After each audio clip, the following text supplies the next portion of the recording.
그래서 도움을 구해야 돼요. 아빠나 어른들에게 물어보면 되는데 어떻게 생각하시냐면 기꺼이 기다리는 사람이 세상 어디인가는 있다고 생각하세요. 제가 제일 좋아하는 것이 뭐냐면 사진 찍고 싶었잖아요. 사진 책 사가지고 읽다가 저자한테 연락하는 거예요. 그래서 사진 가르쳐주세요라고 하면 거절하는 사진 작가를 못 봤어요. 왜냐면 자기가 내 책 사가지고 읽고 사진 가르쳐달라고 하는 사람이 생기는 것을 기뻐하는 거야. 오히려 사람들이 대가들이 예상보다 잘 도와준 이유, 제가 부탁했다는 말은 당신을 대가로 인정해 준 거예요.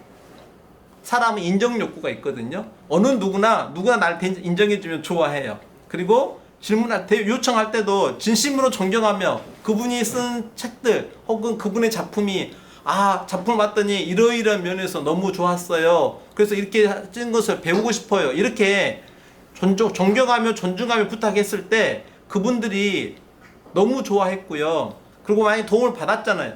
그럼 피드백을 또 반드시 해줘요. 답을 이렇게 해주셔서 감사합니다. 이렇게 답을 해주면 나중에 그 대가들이 제 아이디나 제 이름을 거의 평생 기억하시더라고요. 몇 년 지나서 다른 곳에서 우연히 만났는데 인사를 드렸더니 그때 그 의사 선생님 이렇게 인정해 주시는 거예요. 근데 만약에 안 도와준다, 어떻게 생각하면 되냐면 그도 답을 몰라. 답을 해주고 싶은데 자기도 몰라. 그럼 답을 못 해주긴 하겠죠.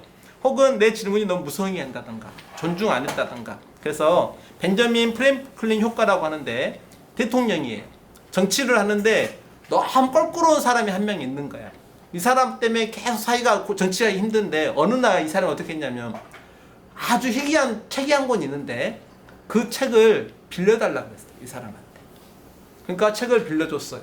책을 먹고 그 다음에 책을 빌려줘서 너무 감사하다 라고 해서 정중한 답신가 해서 고맙다고 답을 했어요. 그 다음부터 자기 정적이 사라졌대. 왜냐면 사람은 자기에게 요청한 사람을 도와준 다음에 그 사람에게 호감을 느끼는 이상한 심리가 있어요.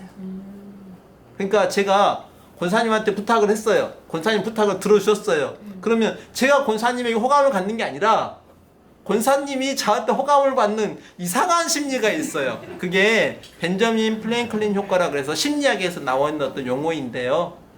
그래서 부담 없이 도움을 요청하시는 거예요. 그래서 제가 메일을 똑같이 써가지고요, 100명의 전문가한테 편지 보내가지고 몇 명이나 받을까 이렇게 고민을 하던데 어느 논문을 봤더니 80%를 받아요. 어떻게 글 쓰느냐에 따라서. 그래서 기꺼이 도와주려는 사람이 누군가는 있다. 또 하나는 공개 선언을 해야 돼요. 예를 들어서 이렇게 질문할게요. 화장실을 가려는데 노트북을 충전 중이에요. 갖고 갈 수도 없고 그 옆에 있는 사람한테 부탁을 하는 경우가 있죠. 말 안 하고 가면 딴 사람이 그냥 가져가려고 그럴 때 옆에 있는 사람이 말리는 경우가 20%가 돼요. 20%래요. 근데 부탁을 해가지고 간단히 알았다고 표현하고 딱 가면은 몇 %가 지켜줄까요? 자, 아들 1번 50%, 2번 60%, 3번 70%, 4번 90%. 4번 얼른 주세요. 사실은 95%였어요.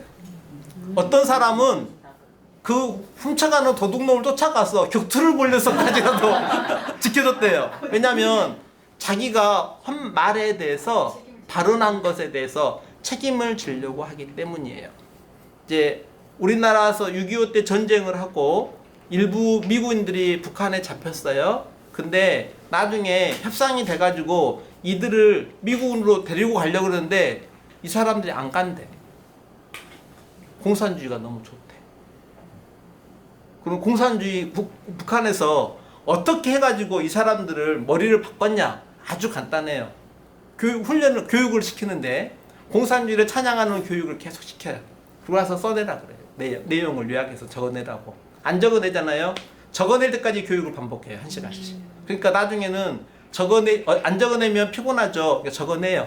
그 다음에 다 적어냈어요. 적어낸 것을 읽어라 그래요. 네 글이니까 읽어라 그래요. 계속 읽어요. 그 다음에 다른 사람들이 딱 한 것까지 다 요약해가지고 읽어라 그래요. 다 있잖아요. 그러면 생필품을 주는 거예요. 안 하면 계속 같은 팀원들이 힘들어질 상황이 만들어주니까 계속 이렇게 하다가 바꿔 말하면 자기가 말을 한 거죠. 공산주의를 찬양하는 말을 한 거예요. 이렇게 해서 몇 년이 지나고 나니까 풀어준다고 미국 가라고 하니까 안 간다고 거부하는 사람들이 나왔어요. 이게 공개선언 효과라 그래요. 그래서 도움도 청해야 되지만 언어를 표현할 때는 내 행동을 결정해 버린다는 것을 이해하셔야 되고요. 내가 노트북 지켜줄게, 봐줄게요 라고 했는데 들고 도망가면 쫓아가서 싸움하는 남자가 있다 이 말이에요. 나 담배 끊었어, 나 다이어트해서 40kg 만들 거야, 이런 식으로 공개적으로 선언하시고요. 담배를 내가 피는 모습을 발견한 사람에게는 3만 원씩 드린다라고 공개적으로 선언을 하세요. 그래야 담배를 끊을 수 있고 다이어트도 그래야 끊을 수 있다 생각하시면 돼요. 네. 마음을 지키는 법은 가치에 대한 생각, 멀리 보는 능력, 당장에 필요한 필요, 독서일, 그리고 우리는 전능자가 도우신다는 생각으로 마음을 지킬 수 있어요. 도전하지 않으면 100% 망한 거예요. 도전 안 하면 100% 망한 거예요. 그래서 실패하면 다시 도전하면 된다. 실패했을 때는 그 이유를 핑계에서 찾지 말고 나에게서 찾아야 돼. 선순환도 하고 악순환도 하는데, 감사하면 생명력이 증가하고요. 옆에서 도와주고요. 일이 잘 풀릴 확률이 많죠. 또 감사로 가요.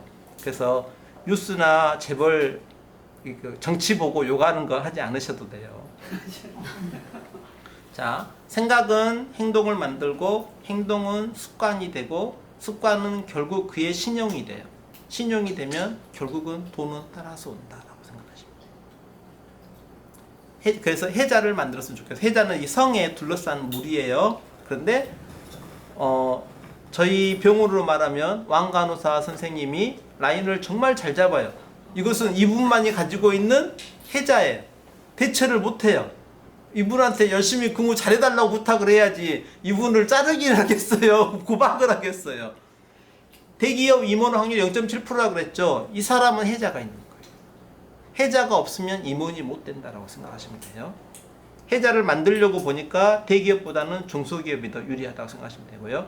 루틴이 결국 무슨 뜻이에요? 예, 여기 보시면 성이 있는데 성 주변에 이렇게 물을 만들어 놔요. 저기 못 들어오게. 파가지고 물을 모아놓은 곳을 해자라 그래요. 그러니까 나를 지키는 거예요. 성을 지키는 물, 나를 지키는 물. 그래서 회사에서 나를 지키는 무언가가 있어야 돼요. 나를 대체할 수 없는 무언가가 있으면 좋겠죠. 그래서 어떤 일에 아주 탁월하다던가, 예전에 박 선생님 같은 경우는 한 번 온 환자 이름을 너무나 잘 외워. 박 선생님만의 해자인 거고요. 저희 라인을 잘 잡는 분이라 그러면 그분만이 해자인 거고요. 전 선생님 같은 경우는 제가 팔이 아프거나 지쳐가지고 환자 통증 포인트를 못 누를 때 다 눌러가지고 찾아주시잖아요. 이건 선생님만이 가진 해자인 거예요.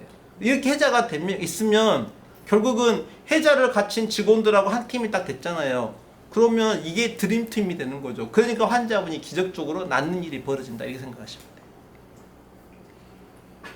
돼요. 살아갈 때 반드시 윈윈 전략으로 가야 돼요. 상대방을 죽여서 내가 얻는다, 이건 강도의 마음이고요. 승리해서 이기고 상대를 죽이면 언젠가는 나보다 힘센 애를 만날 거 아니에요. 지방에서는 나보다 약한 애를 만나 이겼어. 점점 내가 규모가 커지면 규모가 큰 애들하고 싸워야 되니까 결국은 내가 망할 수밖에 없어요. 내가 세계에서 최강일 수는 없잖아요. 그래서 투자의 본질, 사업의 본질, 혹은 병원 운영의 본질도 직원도 잘 되고 환자도 잘 되고 제약회사도 잘 되고 나도 잘 되는 거예요. 그래서 윈윈윈 전략으로 가야 돼요.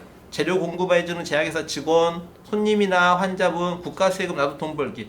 힘들어도 윈윈으로 가야 돼요. 근데 만약에 도저히 윈윈이 안 된다, 그러면 윈로스로 가야죠. 상대방은 성공하고 나는 망하는 쪽으로 갈 수 있어야 돼요. 환자는 호전되고요, 직원들에게는 적정 급여 주고요, 혹시 나는 마이너스일지라도 장기적으로는 남아요. 그래서 결국 사업은 돈이 아니고 사람이다라고 생각하시면 돼요. 무릎 관절염 치료 되나요? 그러면 제가 뭐라고 하는 데죠? 가까운 데서 치료 받으세요. 저 이거 갖고 싸워하기 싫다는 거예요. 지치는 경쟁보다는 차별화하고 싶다는 거죠. 나 그래서 새로운 시장 개척할래요? 라고 해서 기능화한다, 이렇게 생각하시면 돼요.